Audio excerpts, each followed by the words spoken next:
میں دیوبندی ہوں، میں دہشت گرد، محمود دیوبندی ہے، محمود مدنی کیا دہشت گرد ہے؟ یہ لوگ ایسی بات نہیں. ارے بابا ہندوستان میں دیوبند ہے، آپ اپنے آدمیوں کو بھیجیے، آپ بغیر بتائے ہوئے چلے گئے.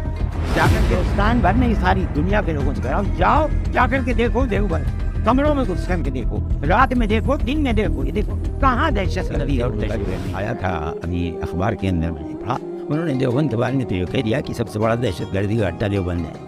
میں کہتا ہوں بھائی دیوبند کو کیا کہتے ہو؟ دیوبند دہشت گردی کا اڈا ہے، آ کے پڑھو تو دیکھو تو. میں دیوبندی ہوں، میں دہشت گرد، محمود دیوبندی ہے، محمود مدنی کیا دہشت گرد ہے؟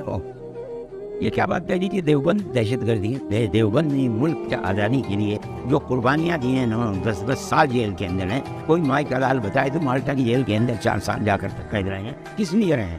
دہشت گردی کے الزام میں رہے ہیں.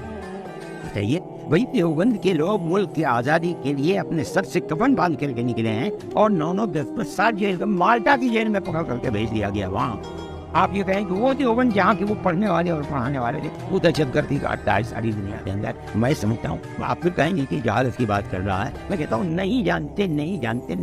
اتنی باتیں جو نکل کر کے پڑھتے ہیں، جو اخباروں وغیرہ میں چھپتی ہے، اس سے یہ پتہ چلتا ہے کہ کئی جگہ، چاہے پاکستان میں، چاہے افغانستان میں، چاہے کہیں اور، بہت ساری ایسی لوگ اور تنظیمیں جو کہ اطیوادی ہیں یا دہشت گردی سے جڑی ہیں، وہ اپنی آئیڈیالوجی کو روٹ جو دیتی ہیں، جو روٹ دکھتا ہے وہ دیوبند میں نظر آتا ہے. میں یہ نہیں کہہ رہا ہوں کہ دیوبند میں، ہمارے یہاں دیوبند میں سہارنپور کے اندر آتنکواد کی شکشا دی جاتی ہے، نہیں، لیکن ایسے کئی لوگ جو پکڑے جاتے ہیں آئیڈیالوجیکلی، ان کی جو روٹس ہیں، جڑیں ہیں، وہ دیوبند میں پائی جاتی ہیں. یہ کیسے آپ کہتے ہیں کہ ان کی جڑیں بتائیے، وہ پکڑے جاتے ہیں پھر وہ بتاتے ہیں کہ کیا یہ کوئی چیز ہے جو وہ بتاتے ہیں؟ آپ تو دیکھیے کہ دیوبند سے کہاں سے جڑے ہوئے ہیں وہ دہشت گردی کرنے والے.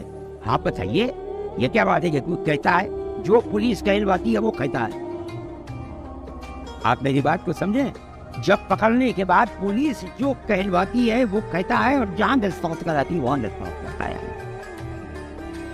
یہ کیا بات ہے؟ جو کہہ رہا ہے اس کی کہنے کے اوپر آپ ساری دنیا کے اندر پڑھے لکھے لوگ ایسی بات کہیں. ارے بابا ہندوستان میں دیوبند ہے، آپ اپنے آدمیوں کو بھیجیے، آپ بغیر بتائے ہوئے چلے گئے. جا کر کے دیکھیے جب افغانستان کا مسئلہ ہوا اور روس اس دلدل میں پھنس کر کے ڈوب گیا، ساری دنیا کے اندر شور مچا کہ بھائی طالبان کون ہے؟ دیوبندی. تو امریکہ، سوئٹزرلینڈ، برطانیہ، فرانس، ان کے آدمی سفارت خانے سے چھپ کر کے آئے، ہمارے یہاں ٹھہرتے تھے اور رات میں 12 بجے ایک کمرے میں جا کر کے دیکھتے تھے کہاں کیا ہو رہا ہے. لوگ یہ سمجھتے تھے کہ ان کے پاس رائفلیں ہیں، یہ اس کے چلانے کے لوگوں خداوند. لوگ سمجھتے تھے کہ لاٹھی ڈنڈا. ارے بھائی لاٹھی ڈنڈا کیا، کتے کو مارنے کے لیے بھی ان کے پاس ڈنڈا نہیں ہے.